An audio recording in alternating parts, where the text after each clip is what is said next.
The pixel art style does look impressive, but I know not everyone enjoys the pixelated look. The Iron Oath raised just under $100,000 on Kickstarter, so it's got a decent budget, and we'll be able to keep an eye on it over the coming year. Next is Eratus Lord of the Dead by Unfrozen. This one is like Darkest Dungeon, but you play the bad guys in the dungeon. Act as a fallen necromancer, having arisen in a world that has become complacent. Raise the dead, collect body parts, raise more dead, and ruin your enemy's morale and sanity as your undead don't feel anything in turn-based combat. It's an interesting twist on the subgenre, and could be fun playing a game like this from the other perspective, though it might not be enough of a difference to bring some people over. Good news though, there is a demo for you to try, so you can check out Eratus Lord of the Dead for yourself and see if it lives up to expectations. Then we have Vambrace Cold Soul by Dev Espresso Games. The King of Shades amasses an army of undead on the surface as you seek refuge underground and lead a campaign against the unearthly powers. Including 7 chapters of story, assemble your party, gather materials for crafting, engage in tactical combat, make crucial decisions, and survive expeditions. Style-wise, it's got a distinct look to it, and so far it seems to be decent. So check out Vambrace Cold Soul if you like what you see. Now, of course, I wouldn't be mentioning Darkest Dungeon so much if this wasn't here. It's Darkest Dungeon 2 by Red Hook Studios. A sequel many would not be able to pass by due to the massive success of the first game. Not much has been seen or revealed at the time of making this video, but we can expect an elevation of the turn-based roguelike RPG. More story to tell, tuning up the combat, and entirely reworking the metagame structure are some of the priorities. The plan is to release into early access first, which might put off some depending on the state of the game at the start, but for fans of the game, it's going to be tough holding out against Darkest Dungeon 2. Moving on to something different, it's Operencia, The Stolen Sun by Zen Studios.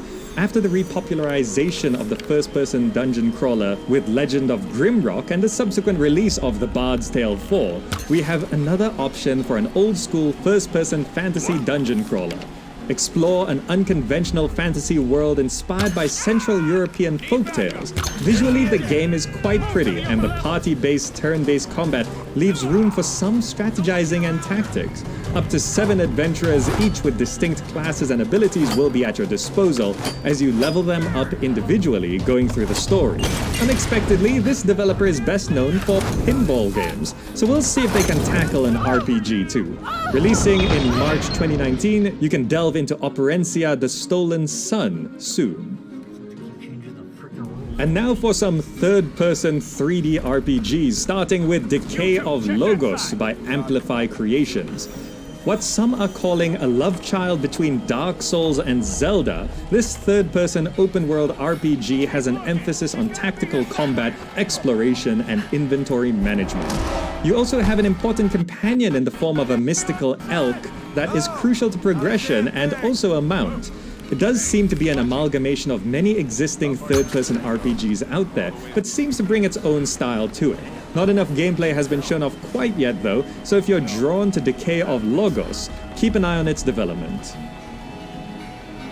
Next we've got The Surge 2 by Deck 13. The first game was often called Sci-Fi Dark Souls, and the sequel is now on the way. Hardcore combat with a dynamic limb targeting system is what the Surge uses. A companion that will assist you, and you are a kind of vampire. There have been a few Souls-like games recently, and with From Software making Sekiro, which is notably different, maybe Code Vein is a take on the genre you'd be into. Or maybe it's too different for your tastes. And speaking of course, there's Sekiro Shadows Die Twice by From Software. There's the impossible to ignore fact that this game is from the developers of Dark Souls, but it's important to remember that there are some very key differences.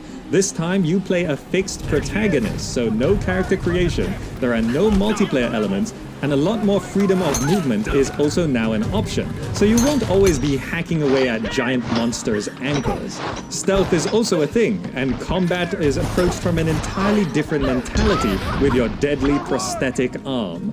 One thing that will probably be the same though is difficulty and lots of dying. Overall, it's not Dark Souls, which might be refreshing for some and disappointing for others, but that's up to you to decide for Sekiro Shadows Die Twice. And then we're moving on to Edge of Eternity by Midgar Studio. A third-person JRPG in early access on Steam, wage turn-based battles as you follow our protagonist on their quest to find a cure to the all-consuming corrosion. Stating that it's a game where choice matters, you'll be able to solve quests in different ways as you unearth the world's ancient secrets. Interestingly, a mod kit is also included, so the community will be able to build their own worlds and adventures. We don't have a lot of JRPGs on the list this year, so if you're looking for one, then check out Edge of Eternity. And then we have Winterfall by Clan Latria. Reclaim your lost heritage from an old kingdom claimed by the wilds as you construct and defend your sanctuary based on choices you make: temple or fortress, warband or family. You'll be able to create your own character with different personalities, needs, and ambitions, with a bit of The Sims in there as your character can desire things on their own.